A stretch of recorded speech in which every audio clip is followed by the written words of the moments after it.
Breaking na breaking news mga kababayan ko. Senador Marcoleta may resback kay Erwin Tuplok. Nako mga kababayan, hindi talaga titigilan ni Senador Marcoleta itong pag-iimbestiga ng flood control issue. Lalong-lalo na po dito sa pasabog ng 18 Marines. Si Bendalo Erwin Tuplok mga kababayan, kabadong kabado. Hindi na daw niya ipapatawag yung 18 Marines dahil puro chismis lang daw ito at puro nagpapasikat lang daw ang ginagawa nila. Lahat daw ng mga pinasabog nilang mga pag-iimbestiga ng 18 Marines, yung kanilang mga sinabi sa hearing, ay chismis lang at wala kakwento-kwento dito. Nako mga kababayan ko, ito pakinggan po natin. Si Erwin Tuplok, talagang takot na takot po sa 18 Marines. Pakinggan po natin mga kababayan. Ito po. So, iimbitahan niyo pa po? Wala naman kakwenta-kwenta. Sasabihin, magtuturo lang dito, magpapasikat lang. Ano sir ang plans natin so far? Yung government, iimbitahan ko po pa ulit. Salita na ho yun, paulit-ulit na lang. Unless kung meron silang bagong testigan naman, credible. At gusto natin sa Blue Ribbon, magdala sila ng dokumento. Hindi yung turo ng turo, yung mga lintik na yan. Madali lang magturo eh. Turo kita, ikaw naganggap na maleta, lahat kayo media. Tingnan mo pati media, nagdadalawang isip pa. O isipin nyo mga kababayan, lintik na yan. Sabi lintik na mga Marines na yan. Aba, ang galing naman ni Tuplok. Diba mga kababayan, isipin nyo, may ganyan bang senador mga kababayan? Dapat mag-imbestiga Erwin Tuplok, patunayan mo na hindi totoo ang mga sinasabi nila, hindi sasabihin mong mga walang kwenta. Magpapasikat lang sila. Hindi mo na sila ipapatawag. Saan ka nakakita ng senador na ganito? Di ibig sabihin mga kababayan, lumabas lang ang totoong interest mo. Ayaw mo talagang buksan at ipatawag yung mga 18 Marines dito. Kaya nagugulpi ka ni Senador Marcoleta. O tignan nyo mga kababayan, magpapasikat lang daw yung mga Marines dito. Naku po, Tuplok ka talaga. Sa media sa Senate, kita mo kabastusan na yun. Dahil gusto na supportahan sinabi ni Senator Marcoleta na may mga reporter, media sa Senado. Tignan mo kabastusan. Pero sir, That's disrespect. pero sir, yung legal steps po, meron na pong usad development. Yung nag-aaralan na magpa-file ang usurpation of authority labang kay Senator, yung nangangarap na maging senador na Mike Defensor. Pero may timeline ba yun, Sen? Kung when kayo magpa-file? Pag-uusapan pa ng majority within the next few days. Pero sa tingin namin, may talagang usurpation of authority dahil hindi naman siya miyembro ng Senado. Sir, anong message kaya ang lumalabas ngayon na walang minority senators na pumunta sa press con kahapon? Siguro naisip nila, na-realize nila na mali yung ginagawa ng mga yun at kalokohan na lang. Bakit O isipin nyo mga kababayan, sinasabi po ni Erwin Tuplok, puro kalokohan daw ang ginagawa nung mga 18 Marines. Hoy bobo! Tuplok ka! Yan ang sinasabi ng mga nagkokomento. Paano masasabing kalokohan ito? 18 na Marines yan at meron pang bagong mga lalabas.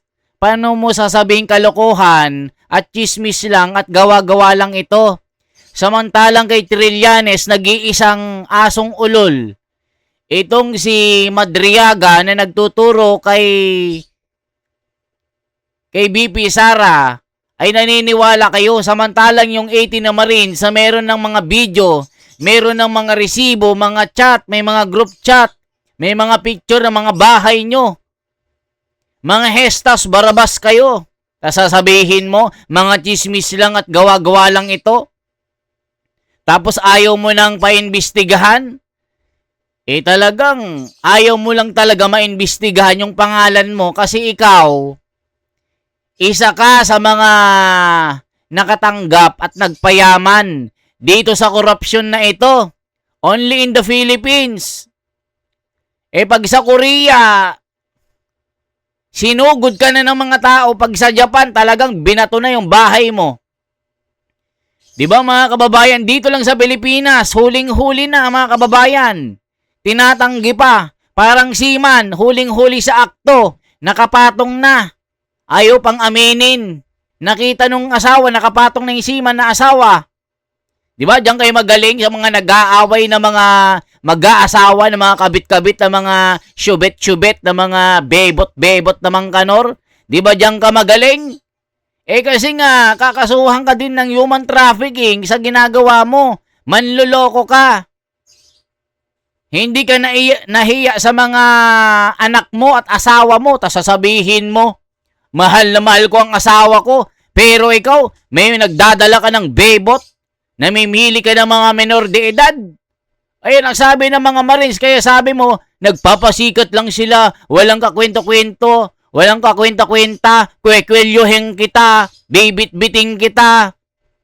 Kahit sino kang senador, tumanda ka na dyan. May ganyang bang senador, mga kababayan?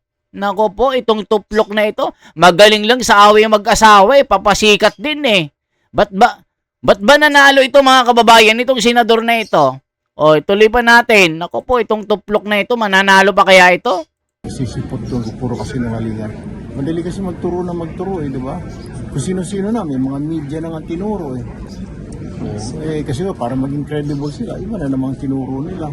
Kaya sinasabi ko, inaamo ko sila, pag may dokumento kayo something, let's go. Pero sir, iimbitahan niyo pa po.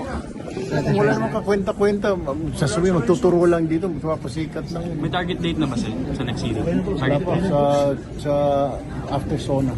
Thank you, sir.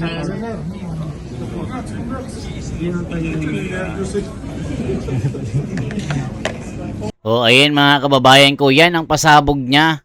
Di ba mga kababayan, may ganyan bang senador? Kasi nga mga kababayan, pag walang alam at walang alam sa batas, bendalo. Hindi alam yung mga sinasabi.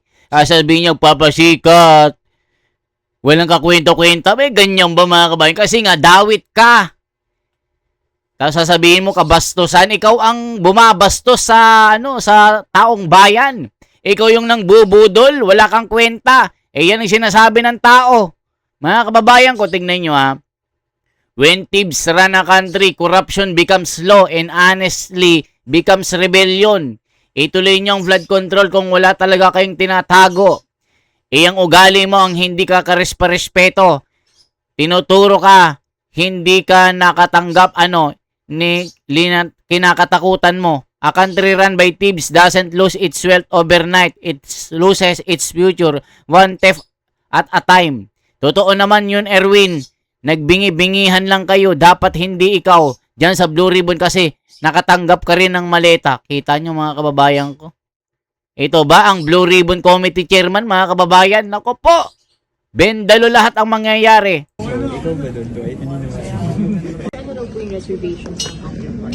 Parang ayaw nila yung anti-Apple. Nilagyan natin ng anti-Apple kasi.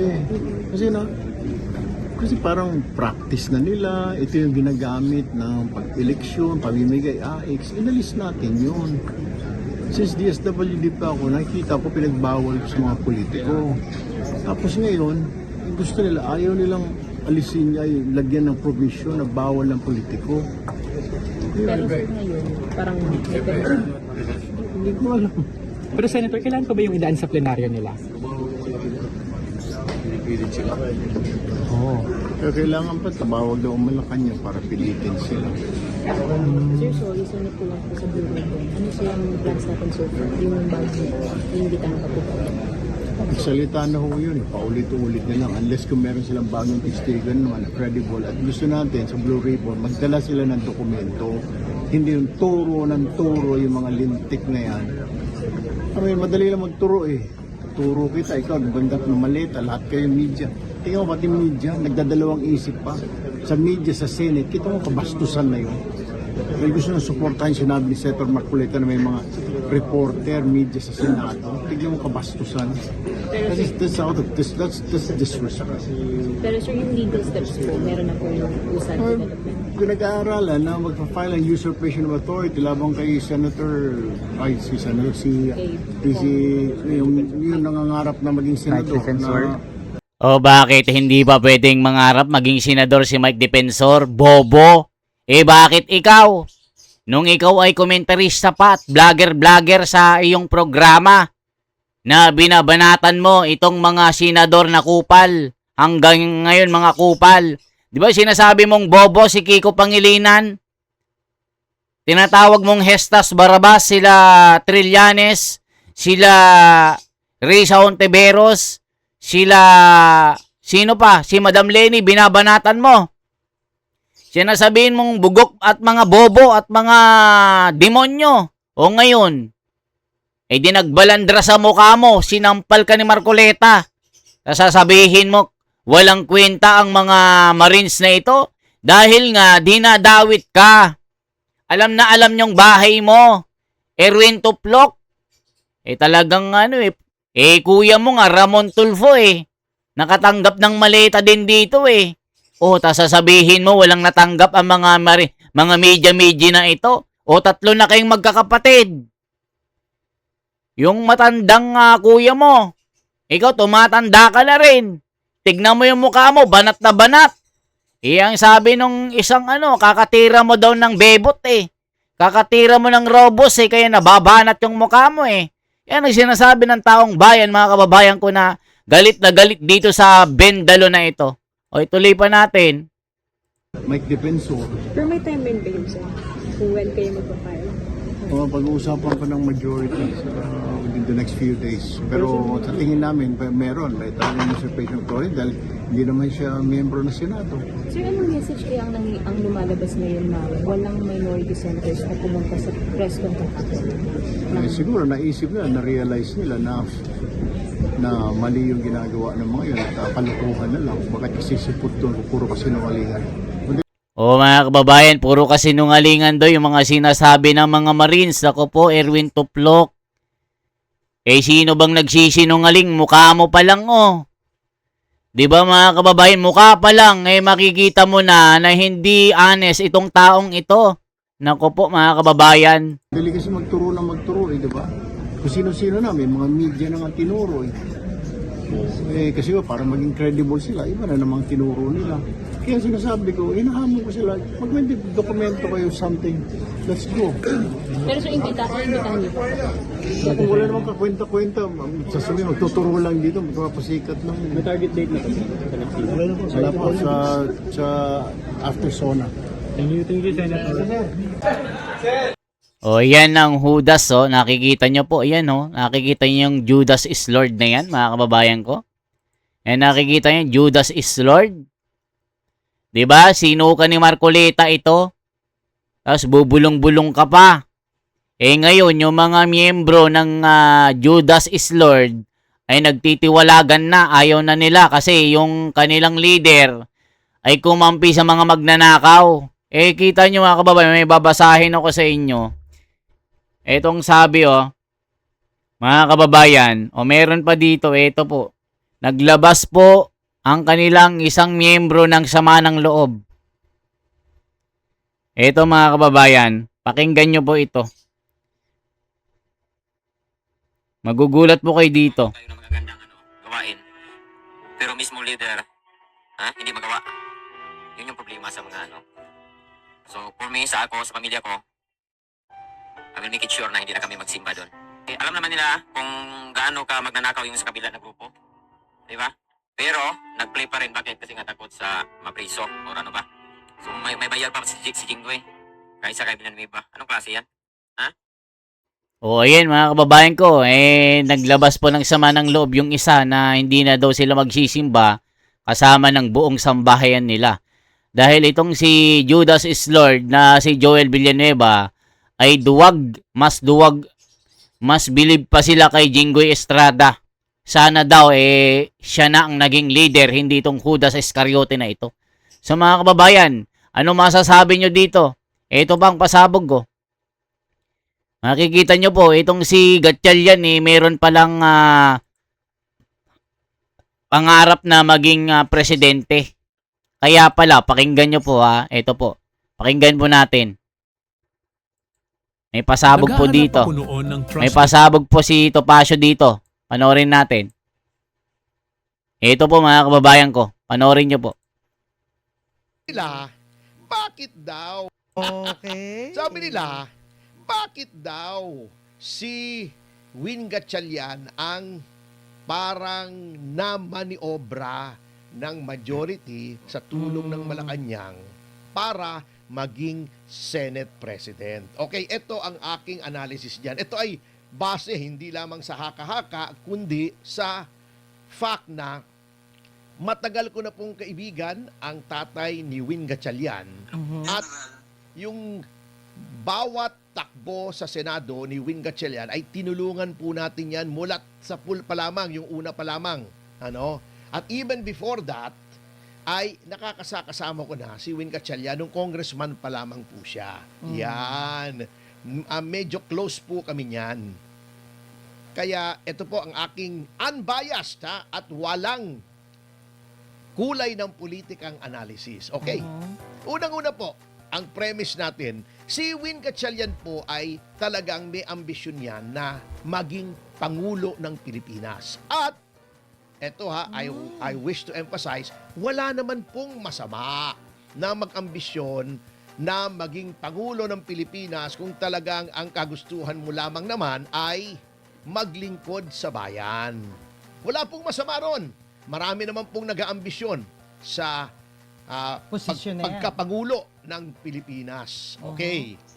At in fairness sa mga Gatchalian, hindi lamang si Win, kundi si Secretary Rex at si Mayor Wesley na sila po ay naglingkod na rin in several other capacities. Naging mayor, naging congressman pa, lipat-lipat sila ng pwesto. Wala naman pong masasabing bahid ng corruption sa kanila. At kung meron man noon na sila ay nasangkot, ay na-clear naman po ang kanilang pangalan. So, Ayan, mga kababayan ko, kaya pala itong si Gatchalian may balak pala na maging presidente. Mananalo ba ito, mga kababayan? Ngayon pa lang sa Senate President, mga bendalo na. Di ba kanina, mga kababayan, yung una nating pasabog kanina, Senador Marcoleta at itong si Ping Lacson. Itong si Ping Lacson, gusto niyang i-confirm yung mga general. Ito pala ay labag sa batas dahil lampas na sila sa 1-year bar rule, mga kababayan. Pinipilit ni Lacson na kailangan daw i-confirm ito. Pero sabi ni Marcoleta, law is the law, huwag mong i-bend. Nakita nyo naman, mga kababayan, mga bobo talaga, walang kaalaman. Ito naman si Erwin Tulfo, sabihan niya yung mga sundalo na Marines na mga inutil. Mga walang kakwento-kwenta, kabastusan ang ginagawa sa Senado. Hoy, tuplok. Kayo ang kabastusan, kayo ang mangbubudol, kayong mga magkakapatid. Nakita mo yung kuya mo, kumain din pala ng mali-maleta kagaya mo. Ba't di nyo iimbestigahan para mapatunayan na kayo ay malinis? Sabihin mo, walang kakwenta-kwenta. Di ba, mga kababayan ko? Okay na umusga dito. For transparency, for a better democracy. Mga kababayan, i-like nyo po ito, i-share nyo po, at i-subscribe nyo po yung YouTube natin. Para ma-recommend po ni YouTube, para lahat po ng nanonood po sa YouTube natin, kahit sino po recommended, para pag nag-search kayo, makikita agad itong video natin. Para recommended, para malaman ng buong bansa, buong mundo, na mga kababayan natin, pati sa mga kababayan natin na bayani, na OFW, na sila ang pag-asa ng ating bayan. Yung mga OFW, huwag na kayo magpadala. Nanakawin lang nila yung mga pera nyo. Nanakawin lang nila yung mga ipinapadala nyong dolyares. Ipunin nyo na lang. Huwag nyong gawing donya. Mga hasyendero, yung mga kamag-anak nyo dito. Mag-ipon kayo sa mga sarili nyo. Huwag na kayong magpadala ng mga dolyares kasi kawawa kayo dyan. Pag uwi nyo, yung akala mo ginagawa na bahay, yun pala nabenta na. Wala palang pinapagawa. Yung picture na pinapadala na akala mo sa'yo, kapitbahay pala, natapos na yung sa'yo, wala na, nabenta na pala. Diba, mga kababayan? Ano masasabi nyo dito sa mga bendalong ito? May pangarap pala si Gatchalian. Ako po, Gatchalian, wag mo nang pangarapin kasi hindi ka mananalo. Ngayon na nakikita na puro katangahan at kabobohan yung ginagawa mo dyan, kasama ng mga kasama mo dyan, na the power grab tapos ayaw nyong ituloy ang pag-iimbestiga sa flood control issue at gusto nyo talagang mawala at maglaho na lang ng parang bula. Anong akala nyo sa amin? Mga bobot, mga tanga, huwag nyo nang budulin ng mga Pilipino. Gaya ng pambubudol ng mga tulfo at ng 20 pesos sa bigas. Diba mga kababayan ko? Kayo na po humusga mga kababayan. Isang like naman dyan, isang share at isang subscribe. Salamat po. Mabuhay.